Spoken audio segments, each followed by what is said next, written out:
Excel में काम करते वक्त कुछ ऐसे छोटी छोटी ट्रिक्स होती हैं जो आपका 10 मिनट का काम सिर्फ 10 सेकंड में कर देती हैं। आज के वीडियो में मैं आपके साथ कुछ ऐसे Excel tips and tricks share करूंगा जो शायद आपने पहले कभी यूज़ नहीं किए हों। तो चलिए वीडियो स्टार्ट करते हैं।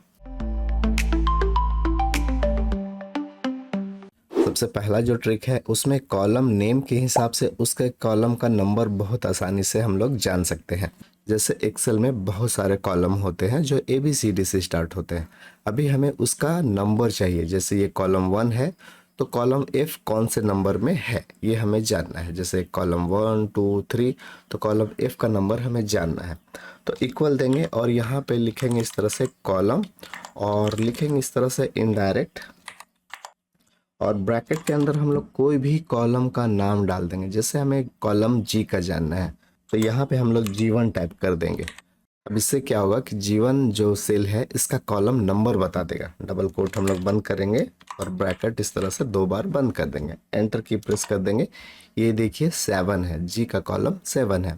इसी तरह हमको सबसे लास्ट वाले कॉलम का नंबर जानना हो तो कंट्रोल और राइट एरो की प्रेस करते हैं, यहाँ पे आ जाते हैं XFD। ये एक्सेल का सबसे लास्ट कॉलम है।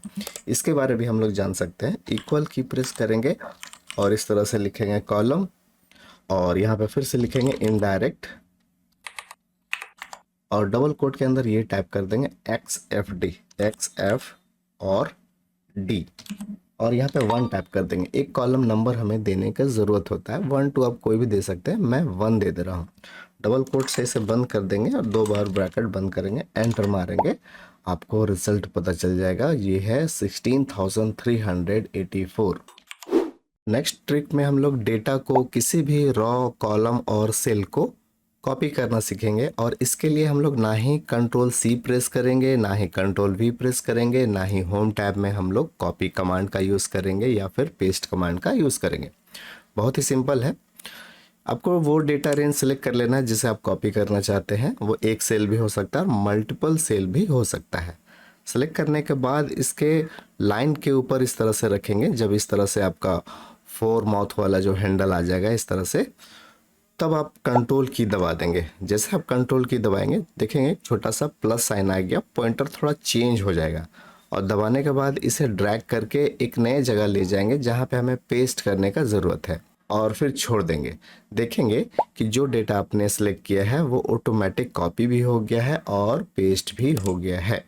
यहाँ पे हमारे पास स्टूडेंट का सब्जेक्ट है, हमें इस कॉलम में टोटल निकालना है और हमें यहाँ पे भी टोटल निकालना है। हम चाहते हैं कि मैथ्स का सारे स्टूडेंट का टोटल कितना है यहाँ बता दिया जाए।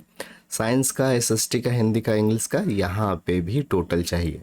तो दोनों जगह हमें टोटल चाहिए और दोनों जगह हमें एक ही बार चाहिए और एक ही कमांड से चाहिए। कैसे होगा चलिए देखते हैं। सबसे पहले हम लोग रेंज सेलेक्ट कर लेंगे। जैसे मैं ये रेंज सेलेक्ट कर ले रहा हूँ और कंट्रोल की प्रेस करेंगे। इसके बाद ये वाला रेंज सेलेक्ट कर लेंगे क्योंकि हमारा यहाँ पे भी टोटल होना चाहिए और यहाँ पे भी टोटल होना चाहिए। याद रखिए लास्ट वाला सेल में आपको टोटल करने का ज़रूरत नहीं है। यहाँ और यहाँ ये कैसे सेलेक्ट करेंगे, कंट्रोल की प्रेस करके। उसके बाद शॉर्टकट की आपको प्रेस करना है अल्ट और इक्वल। जैसे आप ये काम करेंगे दोनों जगह टोटल हो जाएगा। देखिए इधर भी कैंडिडेट का टोटल हो गया, सारे कैंडिडेट का, और इस तरफ भी हो गया, सारे सब्जेक्ट का टोटल हो गया। जब हम किसी कैंडिडेट के आधार पे उसके प्रोग्रेस रिपोर्ट का जब प्रैक्टिस करते हैं जहाँ पे टोटल मिनिमम लिखते हैं तो कैंडिडेट का नाम लिखते हैं और सब्जेक्ट का डिटेल्स चढ़ाते हैं। ये सब्जेक्ट का डिटेल्स हम लोग कुछ भी रैंडम चढ़ा सकते हैं क्योंकि हम प्रैक्टिस कर रहे हैं। कभी भी आपको रैंडम नंबर चाहिए तो आपको बारी बारी लिखने का ज़रूरत नहीं है। यहाँ पे हम लोग सीखेंगे कि ऑटोमेटिक रैंडम नंबर कैसे जनरेट करेंगे। तो उतना रेंज आपको सिलेक्ट कर लेना है जितना में आप रैंडम नंबर जनरेट करना चाहते हैं। सिलेक्ट करने के बाद आप इक्वल टाइप करेंगे और एक फंक्शन का यूज़ करेंगे रैंड बिटवीन। इस तरह से लेंगे और यहाँ पे मिनिमम नंबर 1 हो जाएगा और मैक्सिमम नंबर 100 हो सकता है। ब्रैकेट को क्लोज कर देंगे। ये जो मिनिमम नंबर है आप 20 30 कुछ भी दे सकते हैं। मैंने 1 इसलिए दिया क्योंकि मिनिमम नंबर 1 है और मैक्सिमम नंबर 100 है। इतना आपको लिखना है। रेंज पूरा पहले सेलेक्ट होना चाहिए। उसके बाद फार्मूला आपको लिखना है और फिर कंट्रोल इंटर की प्रेस करना है। सिर्फ इंटर नहीं करना है, कंट्रोल इंटर की प्रेस करना है। तो पूरे डेटा में जितना आपने सेलेक्ट किया था उसमें ऑटोमेटिक नंबर आ जाएगा, जिससे आप बहुत आसानी से और कम समय में प्रैक्टिस कर सकते हैं। आपको टाइप करने की ज़रूरत नहीं है। लेकिन यहाँ पे एक दिक्कत है कि यहाँ पे ये जो आप देख रहे हैं इसमें एक फंक्शन है। कुछ भी डेटा अगर हम लोग चेंज करेंगे, यहाँ पे कुछ भी टाइप करेंगे, तो यहाँ पे आप देखेंगे कि ऑटोमेटिक नंबर चेंज हो जा रहा है, क्योंकि ये रैंडम फंक्शन है। अब हमें इसे फिक्स करने का ज़रूरत है। फिक्स कैसे करेंगे, इसे हम लोग सिलेक्ट कर लेते हैं और शॉर्टकट की प्रेस करेंगे कॉपी, तो ये डेटा हमारा कॉपी हो गया। फिर से एक शॉर्टकट की प्रेस करेंगे कंट्रोल अल्ट और वी, जैसे ये प्रेस करेंगे एक पेस्ट स्पेशल का बॉक्स आ जाएगा। यहाँ से चूज़ करेंगे वैल्यू और ओके कर देंगे। अब ये हमारा जो नंबर है ये फार्मूला से हट गया है और ये सिर्फ और सिर्फ नंबर है। अब कोई डिजिट कहीं भी लिखेंगे तो ये डेटा आपका चेंज नहीं होगा। अगला जो ऑप्शंस बतला रहा हूँ बहुत ही यूनिक और स्पेशल ऑप्शंस है, जिसका यूज़ हम लोग अपने डेटा को हाइड करने के लिए करते हैं ताकि कोई देख ना सके। जैसे हमारे पास यहाँ पे एक छोटा सा एग्जांपल है डेटा, इसमें कुछ अल्फ़ाबेट है और कोई नंबर भी है। मैं यहाँ पे एग्जांपल दे रहा हूँ, आप इसका यूज़ कहीं पे भी कर सकते हैं डेटा को हाइड करने के लिए। तो मैं यहाँ से कुछ टेक्स्ट ले रहा हूँ और कुछ नंबर भी ले लेता हूँ इस तरह से। तो जो भी डेटा को आपको हाइड करना है उसको सिलेक्ट कर लेना है। मैंने इतना रेंज सिलेक्ट कर लिया है। अब हाइड करने में ये फैसिलिटी है कि आप चाहेंगे तो सिर्फ अल्फ़ाबेट को हाइड कर सकते हैं, सिर्फ नंबर को हाइड कर सकते हैं, और आप चाहेंगे तो दोनों को हाइड कर सकते हैं। कैसे होगा, चलिए रेंज हम लोग सिलेक्ट कर लिए हैं और शॉर्टकट की प्रेस करेंगे कंट्रोल 1। जैसे ये प्रेस करेंगे एक फॉर्मेट सेल का बॉक्स आ जाएगा। यहाँ से चूज़ कर लेंगे कस्टम। कस्टम में चूज़ करने के बाद यहाँ पे हमें आना है जनरल को हटा देना है और इसमें क्लोन साइन टाइप करना है 2 बार। 2 बार जब आप टाइप करेंगे तो यहाँ पे जो भी रेंज आपने सेलेक्ट किया है उसमें जो भी नॉमरिकल डेटा होगा, जो भी नॉमरिकल सेल होगा, वो ऑटोमेटिक हाइड हो जाएगा। चलिए ओके करते हैं। ये देखिए सिर्फ और सिर्फ नॉमरिकल सेल हाइड हो गया। अब यहाँ पे आप कलर वगैरह चेंज करेंगे तो भी यहाँ पे डिस्प्ले नहीं करेंगे। ये देखिए इसका कलर चेंज हो रहा है, यहाँ पे कुछ भी आपको देखने को नहीं मिल रहा है। चलिए कंट्रोल जेड से वापस लेते हैं। अब हम लोग फिर से देखते हैं कि अगर हमें अल्फ़ाबेट हाइड करना हो तो कैसे करेंगे। कंट्रोल 1 प्रेस करेंगे और फिर से आएंगे कस्टम में, जनरल को हटा के यहाँ पे एक टाइप करेंगे हैज़ और फिर 3 टाइम क्लोन साइन टाइप करेंगे। ये हैज़ और 3 टाइम क्लोन साइन, इससे क्या होगा कि सिर्फ और सिर्फ अल्फ़ाबेट हाइड होगा। ओके करते हैं, देखिए सिर्फ और सिर्फ अल्फ़ाबेट हाइड हो रहा। चलिए बैक करते हैं और अब हम लोग सीखते हैं कि अगर हमें अल्फ़ाबेट और नंबर दोनों हाइड करना हो तो फिर क्या करेंगे। कंट्रोल 1 प्रेस करेंगे और फिर से कस्टम में आएंगे।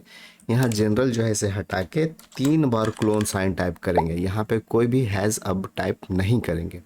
3 बार सिर्फ और सिर्फ आपको क्लोन टाइप करना है और ओके कर देना। ये देखिए नंबर भी हाइड हो गया और अल्फ़ाबेट भी हाइड हो गया।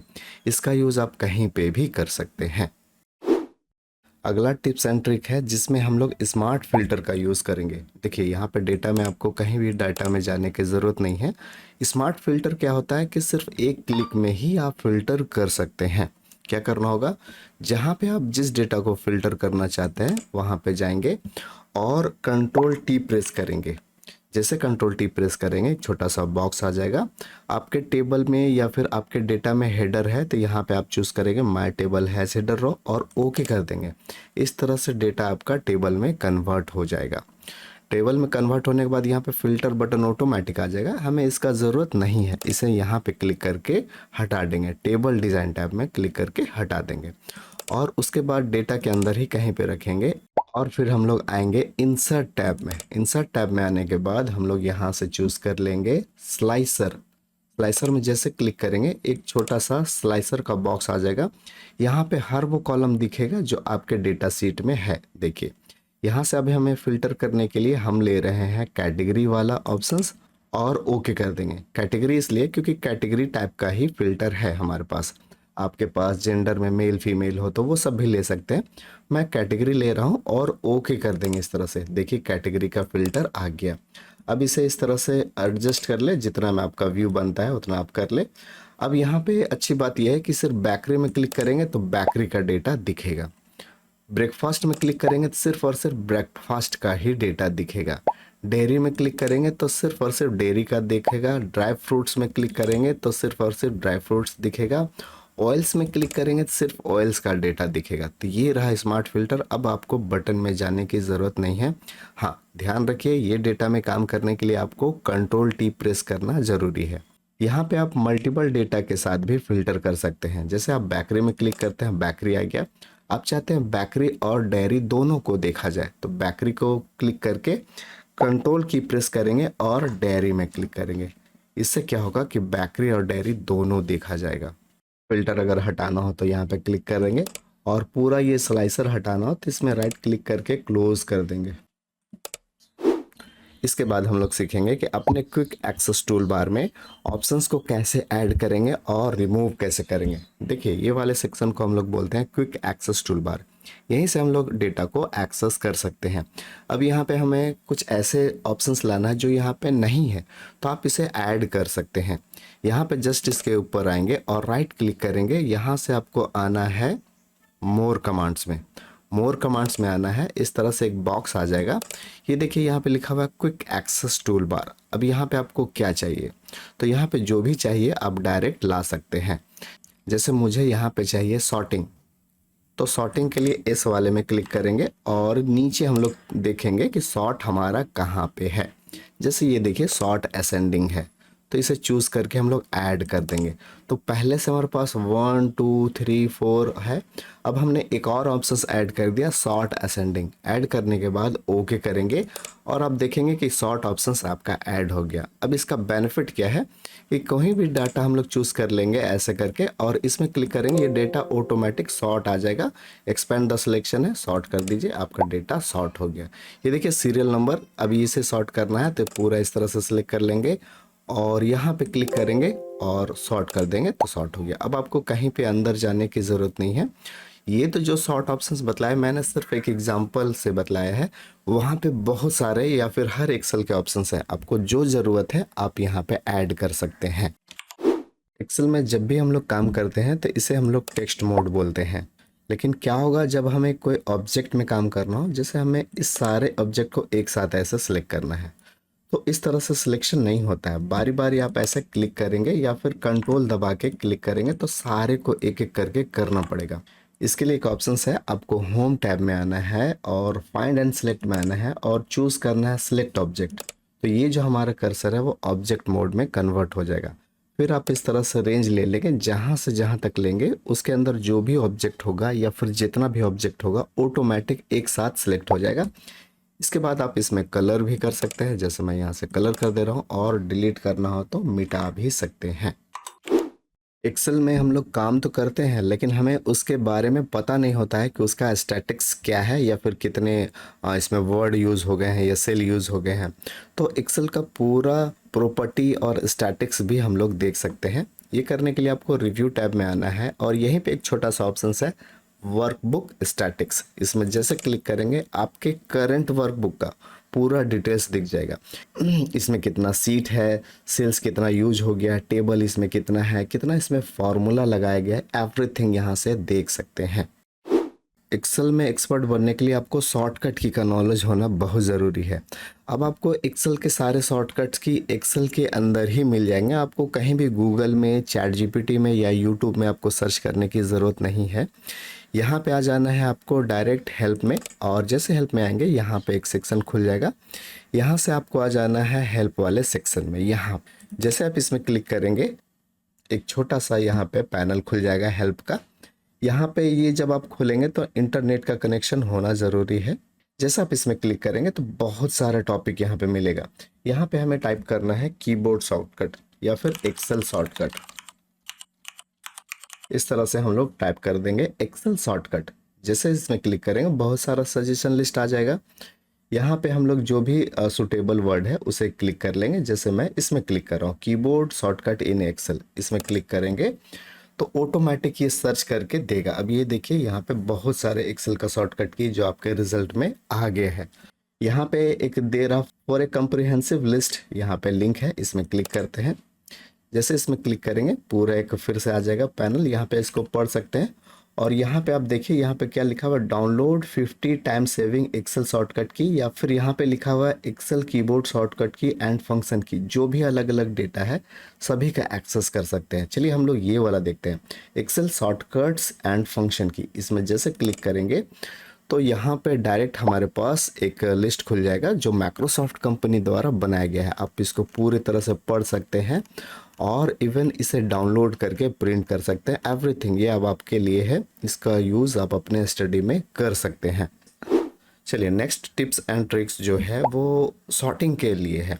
जैसे मैं यहाँ पे चाहता हूँ कि ये वाला डेटा सॉर्टिंग किया जाए, लेकिन कभी भी जब हम लोग सॉर्टिंग करते हैं तो हमारा सीरियल नंबर ख़राब हो जाता है, आगे पीछे हो जाता है। जैसे मैं करके दिखाता हूँ, जैसे इसे मैं सॉर्टिंग कर रहा हूँ यहाँ से आके, और A to Z किया, एक्सपेंड द सिलेक्शन, और मैंने सॉर्ट किया। अब ये देखिए डेटा हमारा सॉर्ट तो हो गया है, लेकिन ये सीरियल नंबर गड़बड़ हो गया। कंट्रोल जेड करके हम इसे वापस लेते हैं। अब हम चाहते हैं कि कोई ऐसा ट्रिक हो जिसमें हमारा डेटा भी सॉर्टिंग हो जाए और सीरियल नंबर ख़राब भी ना हो। उसके लिए क्या करेंगे, तो चलिए वो डेटा आप सिलेक्ट नहीं करेंगे जिसको आप सॉर्टिंग नहीं करना चाहते हैं। इतना करने के बाद आपको आना है यहाँ पे सॉर्टिंग में, और यहाँ से आना है आपको कस्टम सॉर्ट में। कस्टम सॉर्ट में आने के बाद यहाँ पे एक छोटा सा बॉक्स आ जाएगा। यहाँ से आप वो कॉलम चूज़ कर लेंगे जिसके आधार पे आप सॉर्टिंग करना चाहते हैं। जैसे मैं चाहता हूँ कि यहाँ पे नेम के अकॉर्डिंग सॉर्टिंग हो, ए वाला पहले आए, बी सी डी इस तरह से सॉर्टिंग होना चाहिए। ये देखिए मैंने टैब दे दिया है A to Z, और फिर ओके करेंगे। अब होगा क्या कि देखिए A to Z सॉर्टिंग हो गया डेटा हमारा, और हमारा सीरियल नंबर भी मिसमैच या गड़बड़ नहीं हुआ है। बहुत बार हमें अपने डेटा में डुप्लीकेट वैल्यू को फाइंड करना रहता है। ये डुप्लीकेट वैल्यू हमें नंबर में भी खोजना रहता है और नेम पे भी खोजना रहता है। जैसे मान लीजिए आपके पास एक मोबाइल नंबर का कॉलम है, आप ये देखना चाहते हैं कि कहीं इसमें कोई डेटा या कोई मोबाइल नंबर डुप्लीकेट है या फिर नहीं है, तो बहुत आसानी से ये फाइंड कर सकते हैं। हमारे पास वो कॉलम नहीं है, लेकिन मैं इसका एग्जांपल यहाँ पे ऐसे दे सकता हूँ इस तरह से। हम चाहते हैं कि यहाँ पे जो जो डुप्लीकेट है आपस में वो ऑटोमेटिक हाईलाइट हो जाए। तो रेंज आपको सिलेक्ट कर लेना है। मैं यहाँ पे मार्क्स सेलेक्ट कर रहा हूँ, आप कोई भी name, mobile number, date of birth किसी को भी सिलेक्ट करके कर सकते हैं। सिलेक्ट करने के बाद आपको आना है यहाँ पे कंडीशनल फॉर्मेटिंग में, हाईलाइट सेल रूल में, और यहाँ से आना है डुप्लीकेट वैल्यू, ओके करना है। और यहाँ पे जो भी कलर दे रहा है उसे आप चेंज भी कर सकते हैं, ग्रीन कलर कर लो और ओके कर लो। देखिए ये सारे नंबर आपस में डुप्लीकेट हैं। तो उम्मीद है गाइस ये वीडियो आपको पसंद आया होगा।